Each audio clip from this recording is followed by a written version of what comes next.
അടുത്തതാണ് passive immunity. Acute ഇമ്മ്യൂണിറ്റിയുടെ വേറൊരു ടൈപ്പാണ് ആക്റ്റീവ് കഴിഞ്ഞിട്ട് പാസീവ് ഇമ്മ്യൂണിറ്റി. പാസീവ് ഇമ്മ്യൂണിറ്റി എന്ന് പറഞ്ഞു കഴിഞ്ഞാൽ റെഡിമെയ്ഡ് ആൻറ്റിബോഡീസ്. ആക്റ്റീവ് ഇമ്മ്യൂണിറ്റിയിൽ എങ്ങനെയായിരുന്നു? ആൻറ്റിജൻസുമായിട്ട് എക്സ്പോഷർ വരുമ്പോൾ നമ്മുടെ ബോഡിയിൽ ഉണ്ടാകുന്ന ആൻറ്റിബോഡീസ് വഴി ഉണ്ടാകുന്ന ഇമ്മ്യൂണിറ്റിയാണ് ആക്റ്റീവ് ഇമ്മ്യൂണിറ്റി. വളരെ സമയമെടുത്തുകൊണ്ട് ലോങ് ലാസ്റ്റിംഗ് ആയിട്ട് കിട്ടുന്ന ഇമ്മ്യൂണിറ്റി ആയിരുന്നു ആക്റ്റീവ് ഇമ്മ്യൂണിറ്റി. അത് ഡിസീസ് വഴിയായിട്ട് നാച്ചുറലി നമ്മുടെ ബോഡിയിൽ നേടിയെടുക്കുന്നതാവാം, അല്ലെങ്കിൽ വാക്സിനേഷൻ വഴി നമ്മുടെ ബോഡിയിൽ ആൻറ്റിബോഡീസ് പ്രൊഡ്യൂസ് ചെയ്തിട്ടുണ്ടാകുന്ന ആക്റ്റീവ് ഇമ്മ്യൂണിറ്റി ആയിരിക്കാം. എന്നാൽ പാസീവ് ഇമ്മ്യൂണിറ്റി എന്ന് പറഞ്ഞു കഴിഞ്ഞാൽ റെഡിമെയ്ഡ് ആൻറ്റിബോഡീസ്. ആൻറ്റിജൻ നമ്മുടെ ബോഡിയിൽ കയറില്ല, ഓൾറെഡി പ്രിപ്പയർഡ് ആയിട്ടുള്ള antibodies directly given to protect the body against foreign agents.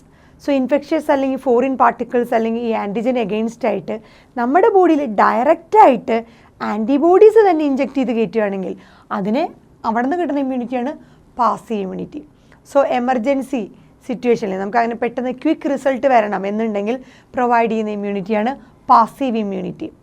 So readymade antibodies ഡയറക്റ്റായിട്ട് നമ്മുടെ ബോഡീനെ പ്രൊട്ടക്റ്റ് ചെയ്യാനായിട്ട് കൊടുക്കുമ്പോഴാണ് നമ്മൾ എന്ത് പറയുക? Passive immunity. എന്തിന് എഗെയിൻസ്റ്റ് ആയിട്ട്? Foreign agents. സോ ആൻറ്റിജൻ അല്ലെങ്കിൽ ഇൻഫെക്ഷ്യസ് ഏജൻസിന് എഗെയിൻസ്റ്റ് ആയിട്ടുള്ള റെഡിമെയ്ഡ് അല്ലെങ്കിൽ പ്രിപ്പയർഡ് ആയിട്ടുള്ള ഓൾറെഡി പ്രിപ്പയർ ചെയ്ത ആൻറ്റിബോഡീസ് നമ്മുടെ ബോഡിയിൽ ഇഞ്ചെക്റ്റ് ചെയ്യുകയാണെങ്കിൽ അല്ലെങ്കിൽ അങ്ങനത്തെ കൊടുക്കുകയാണെങ്കിൽ അതാണ് പറയുന്ന പേര് പാസീവ് ഇമ്മ്യൂണിറ്റി. അതിലുള്ള നല്ലൊരു എക്സാമ്പിളാണ് നമ്മുടെ അമ്മ കുട്ടിക്ക് പാല് കൊടുക്കുമ്പോൾ ആദ്യത്തെ ഇനീഷ്യൽ പീരീഡിലും. So after pregnancy first milk അമ്മയിൽ നിന്ന് വരുന്നതിൻ്റെ പേര് നമ്മൾ പഠിച്ചിട്ടുണ്ട്, കൊളോസ്ട്രം. അതൊരു യെല്ലോയിഷ് ഫ്ലൂയിഡാണെന്ന് പറയുന്നത്. സോ ആഫ്റ്റർ പ്രഗ്നൻസി അമ്മയിൽ നിന്ന് വരുന്ന ആ ലാക്ടേഷൻ പീരീഡിൽ ആദ്യത്തെ മിൽക്കാണ് colostrum. First milk yellowish fluid. ആ കൊളോസ്ട്രത്തിൽ ഇമ്മ്യൂണോഗ്ലോബുലിൻ എ എന്ന് പറയുന്നത് ഹൈലി റിച്ച് ആയിട്ടുണ്ട്. സോ ഈ കൊളോസ്ട്രം കുട്ടിക്ക് കിട്ടുന്നത് അമ്മയുടെ പാലിലൂടെയാണ്. സോ കുട്ടി അമ്മയുടെ പാല് കുടിക്കുമ്പോൾ കുട്ടിക്ക് എന്ത് കിട്ടുന്നു? ഈ ഇമ്മ്യൂണോഗ്ലോബുലിൻ അല്ലെങ്കിൽ ഈ പറഞ്ഞ ഇമ്മ്യൂണിറ്റി. കുട്ടിക്ക് ഇനീഷ്യൽ ഡേയ്സിൽ ഈ പറഞ്ഞ ഇൻഫെക്ഷ്യസ് ഏജൻസിൽ നിന്നൊക്കെ റെസിസ്റ്റ് ചെയ്യാനുള്ള ഹൈലി റെസിസ്റ്റൻസ് കിട്ടുന്ന കൊളോസ്ട്രം അമ്മയുടെ പാലിൽ നിന്നാണ് കിട്ടുന്നത്. സോ അതൊരു പാസീവ് ഇമ്മ്യൂണിറ്റിയാണ്. റെഡിമെയ്ഡായിട്ട് ഒരു ഇങ്ങനത്തെ ഇമ്മ്യൂണിറ്റി ഒന്നും ലോങ് ലാസ്റ്റിംഗ് അല്ല, വളരെ ഷോർട്ട് ടേമിലാണ്, 3 months വരെ മാക്സിമം ഉണ്ടാവുള്ളൂ. സോ അങ്ങനത്തെ ഇമ്മ്യൂണിറ്റിയാണ് പാസീവ് ഇമ്മ്യൂണിറ്റി. സോ അമ്മയുടെ പാലിൽ നിന്ന് കുട്ടിക്ക് ആ കൊളസ്ട്രത്തിലൂടെ കിട്ടുന്നത് ഇമ്മ്യൂണോഗ്ലോബുലിൻ എ എന്ന് പറഞ്ഞ ഹൈലി റിച്ച് ആയിട്ട് നമ്മുടെ കൊളസ്ട്രത്തിൽ ഉണ്ടായിരിക്കും അമ്മയുടെ പാലിൽ. അത് ഇനീഷ്യൽ പീരീഡ്സിൽ വളരെ ഇമ്പോർട്ടൻ്റ് ആണ്. ലാക്ടേഷനിൽ കുട്ടിക്ക് കൊടുക്കണം എന്ന് പറയുന്നത് കുട്ടിക്ക് ഇനീഷ്യലായിട്ടുള്ള ആ റെസിസ്റ്റൻസ് കിട്ടാൻ വേണ്ടിയിട്ടാണ് ആ പാല് കൊടുക്കണം എന്ന് പറയുന്നത്. സോ അതിലാണ് ആ മിൽക്കിലാണ് കിട്ടുന്നത് കൊളോസ്ട്രം റിച്ച് ഇൻ ഇമ്മ്യൂണോഗ്ലോബുലിൻ എ. രണ്ടാമത്തെ പാസീവ് ഇമ്മ്യൂണിറ്റിക്ക് എക്സാമ്പിളാണ് ഫീറ്റസ് റിസീവ് ആൻറ്റിബോഡീസ്. കുട്ടിക്ക് ആൻറ്റിബോഡീസ് ഡയറക്റ്റായിട്ട് കിട്ടുന്നു ഫ്രം ദെയർ മദർ, അമ്മയിൽ നിന്ന്, ത്രൂ പ്ലാസൻഡ. സോ അമ്മയുടെ ഗർഭപാത്രത്തിൽ ഇരിക്കുമ്പോൾ തന്നെ കുട്ടിക്ക് അമ്മയിൽ നിന്ന് കിട്ടുന്ന ആ ആൻറ്റിബോഡീസ് ഡയറക്റ്റാണ്.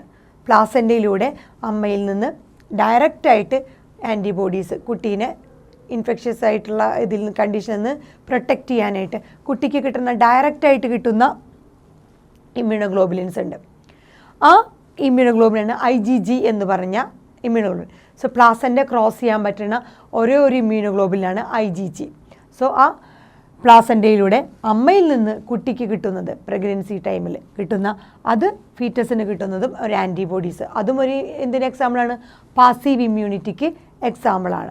ഇതുപോലെ ഇത് ലോങ് ലാസ്റ്റിംഗ് അല്ല, വളരെ ഷോർട്ട് ഡ്യൂറേഷനിലാണ് ഈ പാസീവ് ഇമ്മ്യൂണിറ്റി ഒരാളിൽ ഉണ്ടാവുള്ളൂ.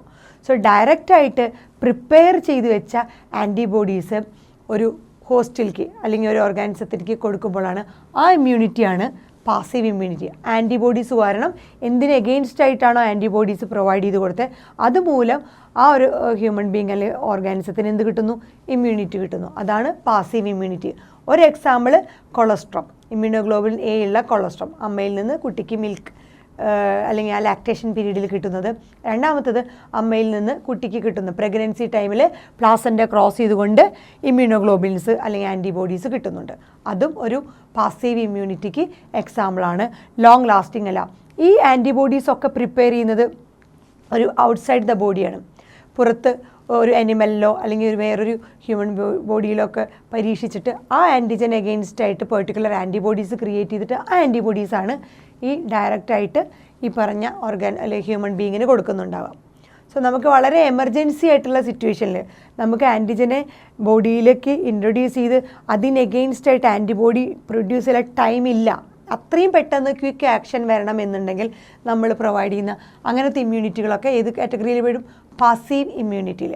സോ ക്വിക്ക് ആക്ഷൻ ആണെന്ന് പറയാം. നമുക്ക് പെട്ടെന്ന് ആ ഇമ്മ്യൂണിറ്റി ആ ഓർഗാനിസത്തിന് അല്ലെങ്കിൽ ഹ്യൂമൻ ബീങ്ങിൻ്റെ ബോഡിയിൽ ഉണ്ടാവുകയാണെങ്കിൽ അതൊക്കെ പാസീവ് ഇമ്മ്യൂണിറ്റി വഴിയാണ്.